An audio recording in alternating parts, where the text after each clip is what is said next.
What's going on? Huh? Did something happen? Did something bad happen at work or at home? Evan! Did something happen to Evan? Is he hurt or sick or missing? Is he really my grandson? Are you sure he's my flesh and blood? Yes, of course he is. Why would you even doubt that? He's your son's child, and he looks just like him. Oh, really? I wouldn't know because I've never seen him. Why are you sheltering him from me and the rest of the world? Your parenting practices are very questionable. You're keeping him away from me and from other people who could teach him valuable lessons and skills. I'm not sheltering him from anyone. Whenever we walk around the neighborhood, I make sure he says hello to all of our neighbors. I'm not trying to prevent you from seeing him or anything. We just went over to your house 2 weeks ago. You're exaggerating and being paranoid. That's not enough. He's going to know the people in his neighborhood better than he knows his own grandmother. You're being very inconsiderate. Think about how that looks for me. You're depriving him of a close bond with me and a sense of family and tradition. Mom, listen. We've discussed this before. Wanting to see your grandchild is one thing. It's totally different to want to see your grandson so you can force him to do what you want. You invited him over, saying you wanted to play, but you made him rearrange your living room with you. You tell everyone he's going to Harvard, so you force him to study instead of letting him play outside. It's no wonder he doesn't want to come over that much. You use him as a tool to fulfill your own agenda and to impress others. You don't let him have fun or be himself. You make him feel stressed and unhappy whenever he's with you. What are you saying? How dare you talk to your mother-in-law that way? Are you accusing me of being a bad grandmother and a bad person? How disrespectful and ungrateful of you. You should be thankful that I care about him and that I want the best for him. Trust me, I want Evan to have a good relationship with you. But that's not going to happen if you keep making him do things he doesn't want to do because you think it's right. I appreciate that you love him and that you have good intentions for him. But you need to understand that he's his own person and that he has his own dreams and preferences. Are you doubting my judgment? You're such a naive, foolish woman. I've been on this earth far longer than you have. I know what's best for him. You're really failing as a parent. I think you have a lot to fix about yourself before you can continue to raise your son. Yeah, okay. I'll get on that. Sure, whatever. I'll do that right away. By the way, when are you expecting your baby? James told me the news. You're having another child, right? Why did you keep it a secret from me? Why didn't you share this wonderful news with me as soon as you knew? Oh, my bad. We've been very busy and stressed since we learned about it. This is what I mean by your mistakes and flaws. You need to improve yourself before your second child is born and be a better mother and a better daughter-in-law. I'm warning you now. You better have a daughter this time or you'll face the consequences. What is that supposed to mean? I can't choose the gender of my baby. It's determined by nature and chance. I don't care about that. What if you have another rude and disobedient son like Evan? This world needs more females, not males who cause trouble and violence. And I'll be the one who decides what to call her. Don't you even think about arguing with me or defying me on this matter. Excuse me? You can't be serious. I've always dreamed of having a little girl of my own. It's not my fault that my marriage ended before I could have one. James is my only son and my only chance of having grandchildren. I suppose technically you are my daughter by marriage, but I don't think of you as my daughter at all. You're nothing like the daughter I wanted or imagined. Just give me this one small thing. Won't you let me fulfill my lifelong wish? So basically you're saying, shut up, I'm going to choose your daughter's name. Is that about right? Exactly. Yes, that's exactly what I'm saying. Wow. The parents of a child are the ones who name it. Have I made myself clear? A mother-in-law's authority is supreme. Everyone knows a daughter-in-law must obey whatever her mother-in-law demands. I won't tolerate any arguments or complaints from you. It's already settled. I'll be accompanying James when he comes to see you in the hospital, and I'll inform the doctors of the name I've selected for her. Let me know as soon as possible if you're having a son or a daughter. Do you understand what I'm saying?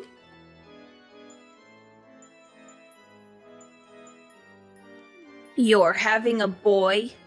Yes. I told you that I wanted you to have a girl. You're useless. I heard James was so disappointed like I was. Mom, I don't care if I have a boy or a girl. No matter which it is, I'll love them the same. I've never seen James like that before. He went into a rage and was screaming at the top of his lungs. He did that? Yes, he did. He was screaming, "Why isn't it a girl? Do something, you pathetic excuse for a doctor." He grabbed the doctor by his jacket and screamed in his face. It took 4 nurses to get them separated. Then he directed his anger at me. He screamed at me until he lost his voice, then stormed out and went home. He went that crazy just because we aren't having a girl. He didn't listen to me at all. Maybe if you talk to him, you could calm him down. I'm not going to do that. What? Oh, based on what you're saying, James did nothing wrong. He feels the same way I do. We both want a girl.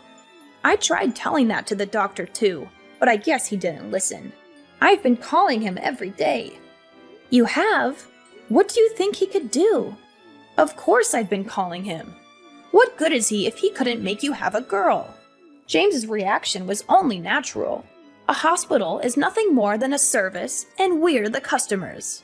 Are you insane? I can't believe this. Do you really think the doctor could do anything about me having a boy or a girl? Nonsense! I did my research. Science and medicine have come a long way. Shut your mouth if you don't know what you're talking about. Ugh, another boy.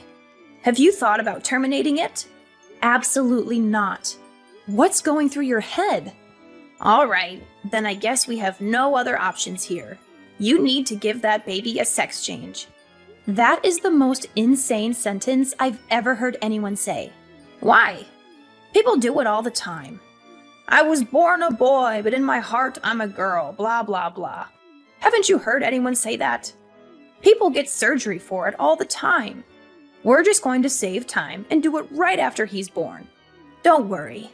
I'll pay for it all. That's what I decided, and my word is final. Understood? Kathy, are you listening? Yeah. I just had to go and throw up. Don't try to fake morning sickness. You're not fooling me. Everyone knows there's no such thing as morning sickness with your second child. It's not morning sickness. What you just said literally made my stomach turn over and made me sick. What do you mean? I've never heard anyone say something so horrible and disgusting as changing a baby's gender the second it's born. Aside from the fact that you've gone and decided that selfishly on your own, do you think there's any doctor on earth who would perform that surgery? Ugh. There's another one of your flaws coming out. You have no idea what the modern world is like. I told James not to marry you. I wish you would have listened. If you don't change that attitude, I'll be forced to take drastic measures. Go ahead. I'm sick of talking to you and listening to your ridiculous and horrific demands. I'm not listening to another word.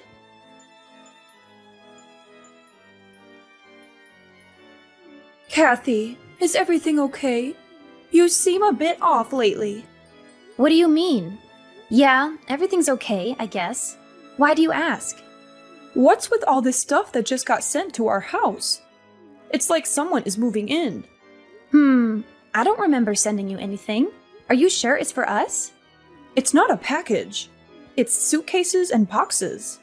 It just showed up. A moving truck showed up and unloaded about 10 boxes and suitcases. They're labeled clothes and furniture. What do you mean? I didn't send anything like that. Huh? You don't know what I'm talking about? I opened one of the boxes, and your clothes and bags and a bunch of other stuff were inside. It looks like it was all just thrown in. None of it is folded. What? That's so strange. I have no idea why that would be sent to your house. Do you have any idea why all of this would be sent here? Is everything going all right with James? Mom, I'm going to come stay with you and Dad, if that's okay. I have off for the next 2 days.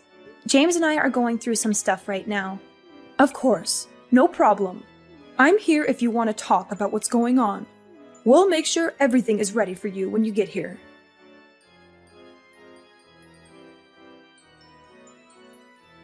Hey, Kathy. Did everything make it to your parents' house? I knew you were behind this. No need to repay me for the moving truck. It was my pleasure. Of course, James thought it was a good idea, too. We sent over the divorce papers, too. They'll probably arrive tomorrow. Be a good girl and sign them ASAP. Divorce papers? James and I haven't decided on anything regarding a divorce. That's something a husband and wife decide, not the mother-in-law. No need to talk. James has already said that that's what he wants. He told me to text you because he doesn't want to talk to you. Is that so? Isn't he concerned at all about his children? Oh, you mean that little brat and the fetus inside you? He said you can have them. He said he doesn't need them anymore. Don't worry, he agreed to pay child support. Ugh, whatever. I'll sign the papers and bring them down to the courthouse tomorrow afternoon. Would you look at that? As soon as money comes into the conversation, you agree right away. You are not even trying to hide the fact that you're after his money. I don't care about that money. My dad's right next to me and has been reading this conversation. I'm taking his advice to get rid of that pathetic husband and his wretched mother. Money is an afterthought. Plus, my dad said he'd figure something out in regards to money. Your father said that? As in, your father, the real estate agent, said he'd take care of money. He's never given your James a cent up until now. He said he wanted us to learn the value of $1 on our own before he helped us out at all. I respected his choice to not give us any handouts. We never needed any help anyway, because I make a good salary at my job. But now if he helps me financially, I won't need any money from you two monsters. Well, isn't that nice? Daddy coming in to save the day, saving you from the evil villains you're making us out to be. That's ironic, since you're the only one who's to blame for all of this. You're the one who just couldn't make my wish come true and have a girl. I've got to ask, why are you so obsessed with me having a girl? Well, isn't it obvious? We'd put her in lessons from a very young age. She'll learn to sing and dance and become a little superstar. Once she gets scouted and becomes famous, she'll thank me by paying for anything I want for the rest of my life. I saw something like that on the news a little while ago. If she has James's genes, she'll be gorgeous. On the other hand, a boy will be completely useless to me. Unbelievable! You only care about how to use the child for your own personal gain.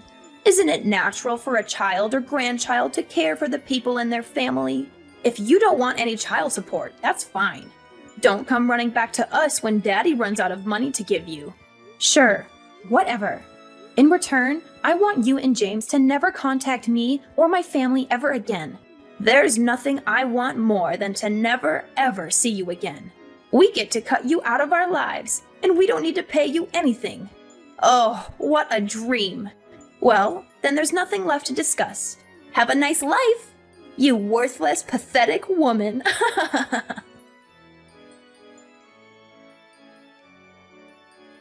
Hello, Sandra. It's been a while, huh? How have you been, huh? Who's this? What do you mean? It's me. I had the displeasure of having your daughter marry my son for a little while. It's Kyle. Oh, I wasn't sure who it was because I thought my daughter very clearly told you never to speak to any of us again. Trust me, I wish I didn't have to. But there's something I really need to talk to Kathy about. For some reason, I can't get a hold of her. Is that right? So what could you possibly have to tell my daughter? Well, James got married last year. I see. Congrats. It's nothing to congratulate me on. What's that supposed to mean? His new wife is awful. She doesn't listen to anything I say. She always talks back to James, too. She's too abrasive and dismissive of our advice and requests. Oh boy. Sounds like a real problem. The worst part about it is she doesn't want to have any kids. Well, it's becoming more and more common these days for married couples to decide on not having kids. I don't care about other couples. Isn't it a woman's duty to listen to her mother-in-law's wishes? It's completely unacceptable. So that's what I wanted to talk to Kathy about. I was wondering if Kathy could take James back. Excuse me? In a few years, I think I'm really going to slow down. I'll need someone to look after me. I don't think this new woman is going to help me at all. So let me get this straight. You want Kathy to come back so she can take care of you when you get old and feeble? Oh, not just that.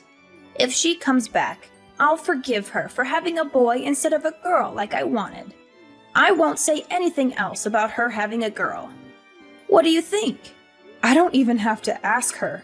It's a resounding no. What? He's married now. What is he going to do about his new wife? Well, of course I'll have them get divorced. She's not a good fit at all in this family. That's what I thought. I don't think there's a woman on earth that's a good match for your family. Pardon me? Actually, I'll put it this way. You and your son are not a good match for my daughter. There's absolutely nothing you can say or do to convince me to let Kathy go back. Is that so? Like mother, like daughter, right? Oh, you're both disrespectful. Not to mention you're both good at getting on my nerves. Fine. I'm never going to contact you ever again. Really? Oh, that's great. I don't need a worthless woman who can only have boys. Oh, by the way, we named the baby Ricky. What? Kathy said she wanted me to be the one who named the baby. It took me a while to think of a name, but I really liked Ricky.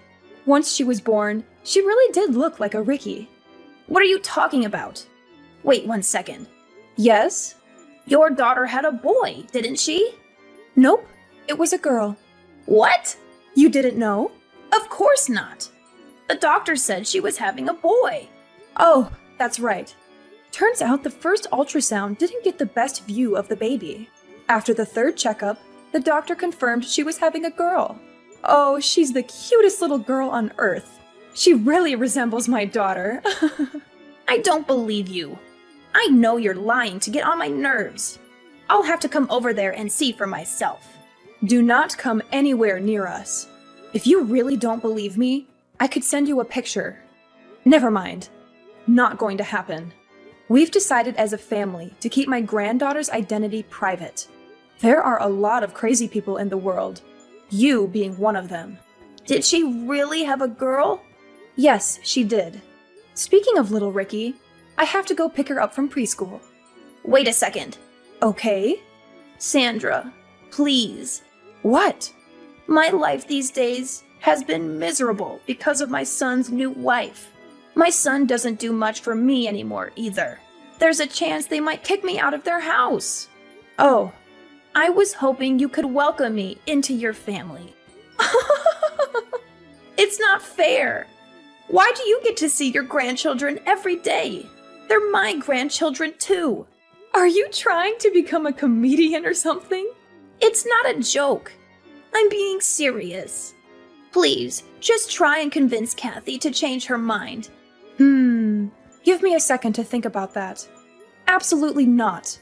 You'll never be a part of this family, you psychopath. Have you already forgotten what you put my daughter through? Stop! That's all in the past. Water under the bridge. I want to see my grandchildren. You're the one who didn't care about what happened to them. We have no obligation to let you see them. You're such a stupid woman, aren't you? You're so selfish keeping your grandkids all to yourself. You're horrible. How do you expect a woman like me to live on my own if they kick me out of their house? If anything happens to me, it's your fault. You'll be fine.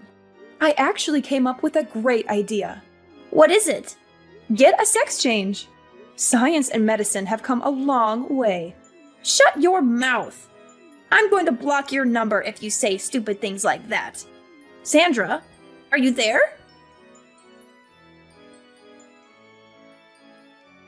After that, my ex-mother-in-law unexpectedly arrived at my parents' house and caused a huge commotion. We had seen this day coming, which is why we had packed our bags and moved out of our old house 2 years ago. We felt bad for the poor people who had bought our old house and had to deal with her. My mom filled me in on what she had learned from the neighbors. James and his new wife had finally had enough of her and had thrown her out of their house. She now lives by herself in a dirty and tiny apartment, squandering her money and crying about how awful her life is. Her husband had made a terrible mistake in marrying her. She does not have a job or do anything useful around the house. She has a severe gambling addiction that has put them in a lot of debt. She also sleeps around with every man she can find. My ex-husband works very hard to pay off their bills and to take care of all the household tasks. He changed his number and texted me, pleading me to come back to him, but I ignored him. I would never leave my parents, who have been so kind and helpful in raising my children. Our lives are much more peaceful and happy without those two horrible people in them.